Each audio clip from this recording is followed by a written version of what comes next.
Así es, gracias Susana, gracias a doña Carolina Mejía, alcaldesa del Distrito Nacional, sí, por este presente. Me susurraron por la izquierda. Frutas. Me susurraron por la izquierda que por Abel y por mí mandaron frutas. El plan original era un chicharroncito light. Gracias Carolina por la dieta. Gracias. La salud mi de Abel. Mandaron frutas. Decidieron por... bueno, está bien, está bien. Podían mandar vidrio también. Yo tengo un problema con cristal. Bien, yo estaba revisando una información que ha ofrecido el ministro de Trabajo, el señor Miguel de Camps Jiménez. Miguel de Camps Jiménez, es Jiménez, bueno, Miguel de Camps. Sí, Jiménez. Él está informando sobre el hecho de que en los peores tiempos de la pandemia llegó a haber García. Sí, porque Jiménez era su padre. Sí. Llegamos a tener una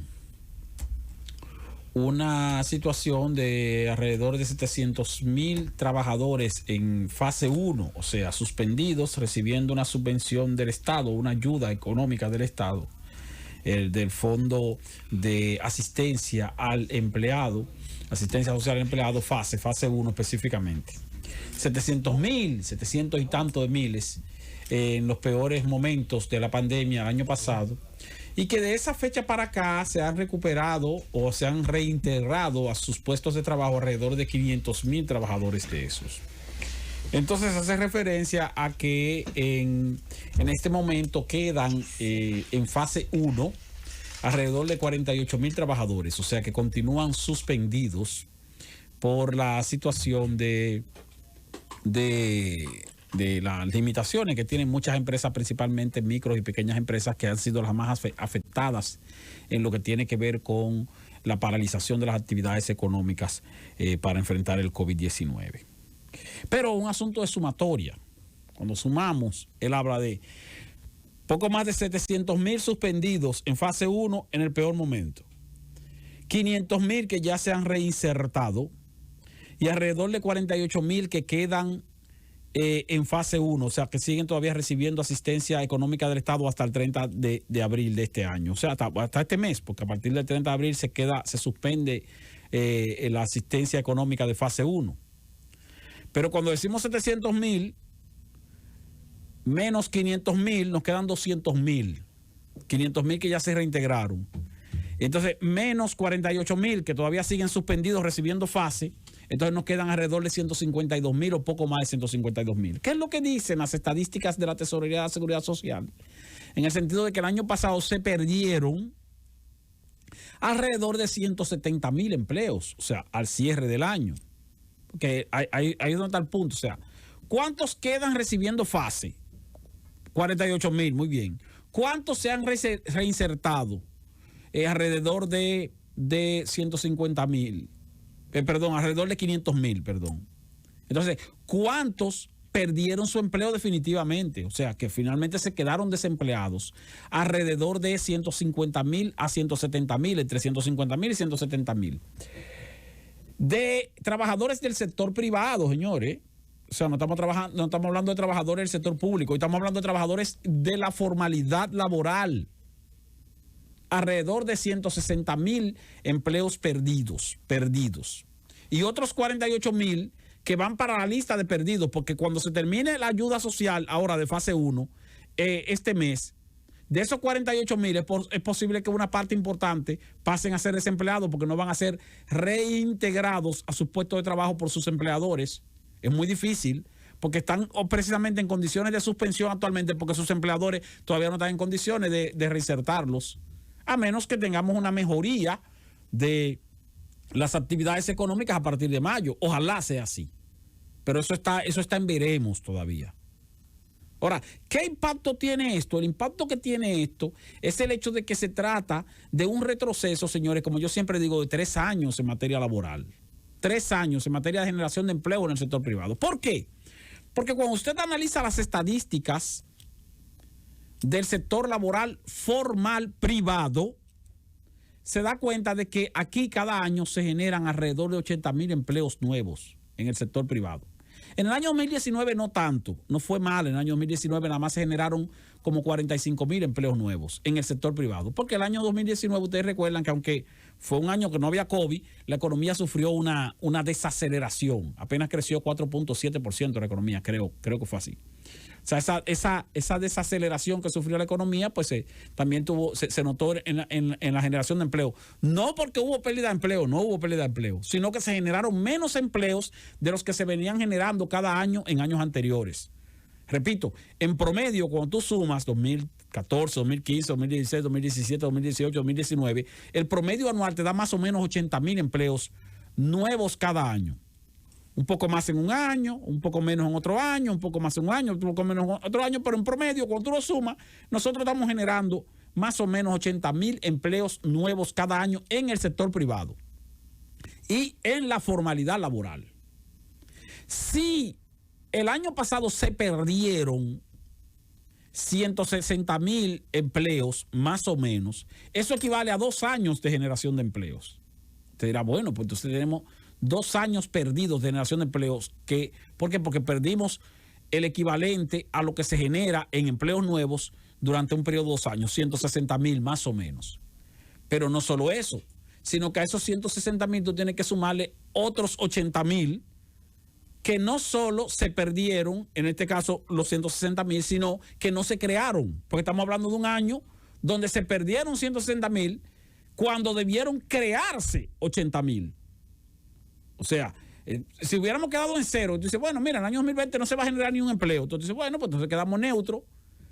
Entonces, bueno, si quedamos neutros fue que no se van a crear nuevos empleos. No se van a crear los 80,000 que venimos creando cada año. Y encima de eso perdimos 160, bueno, pues perdimos 2 años. Pero como se crean 80,000 anual en promedio, entonces tenemos una situación de que lo que perdimos el año pasado fueron 3 años de generación de empleos. 3 años, el equivalente a 3 años. Los que no se crearon más los que se perdieron. Aún así, se hubieran perdido mucho más empleos si no hubiera sido por la iniciativa gubernamental de crear esos programas de asistencia social conocido como FASE. Fase 1, fase 2. El fase 2 se terminó el 31 de diciembre. Fase 2 que consistía en que el Estado aportaba una parte del dinero que los empleadores deben pagar de salario a sus empleados. Bueno, eso se terminó en diciembre. Y provocó una situación. ¿Cuál situación provocó? Bueno, que no aumentó la generación de empleos, sino que, bueno, los empleadores se quedaron con los trabajadores que tenían ya reincorporados.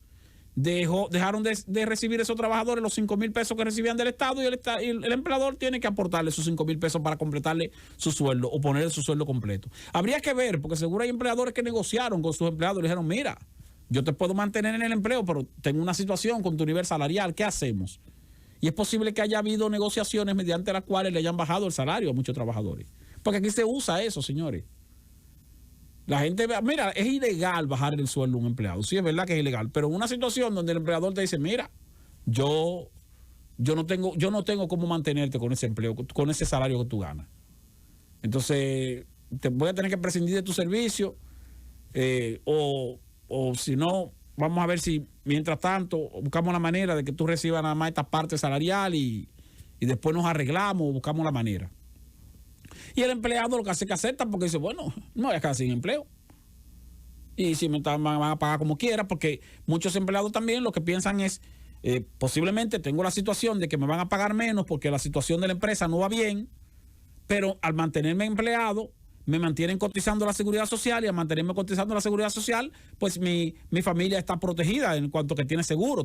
Primero tengo seguro de empleo, seguro de riesgo laboral y aparte de eso tengo mi seguro familiar de salud, el seguro de mi esposa si soy casado, el seguro de mis hijos si tengo 5, 6, 7, 8 y hasta 20. Si son menores de edad, a todo le cabe cobertura del seguro. Entonces hay muchos empleados que por mantener el seguro, la cobertura de la seguridad social, se mantienen en un empleo aún ganando un salario bajo. Incluso yo conozco personas también que tienen un salario mínimo en el sector privado, pero tal vez tienen un horario más o menos favorable.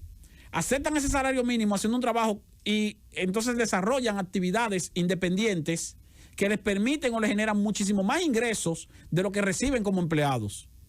como empleados formales, pero no dejan el empleo formal, no por el salario que reciben, que tal vez es un salario mínimo de 10,000 o 12,000 pesos, sino porque ese empleo formal les garantiza la cobertura de la seguridad social. Y mientras tanto, bueno, si es un plomero, si es un ebanista, si es un electricista, que a veces tiene un empleo o una empresa, y trabaja por una empresa, y está nombrado. Pero él hace más dinero resolviendo problemas de electricidad o de mecánica o de plomería de manera independiente, particular, cobrando un efectivo y sin ningún tipo de formalidad, que lo que está recibiendo como empleado. Pero mantiene su garantía de la cobertura de la seguridad social para él y para su familia. Entonces, por eso más o menos lo aceptan. Pero esa es la situación que se vivió en este país, señores, el año pasado, por la paralización de las actividades económicas. Se perdió el equivalente a 3 años de generación de empleos, porque no se generaron 80,000 empleos que debieron generarse, y aparte de eso se perdieron 160,000 empleos que ya estaban producidos o ya estaban establecidos antes de que llegara la pandemia. Y lo que tenemos hoy día, en el año 2021, no es una recuperación, sino un proceso de transición hacia la recuperación. Seguimos con 48,000 trabajadores en fase, seguimos con más de 150,000 desempleados que antes tenían empleo fijo, y vamos a ver entonces qué ocurre a partir de mayo, cuando se termine la asistencia social, por lo menos lo que tiene que ver con los trabajadores formales del sector privado. Francis. El gobierno de la tarde.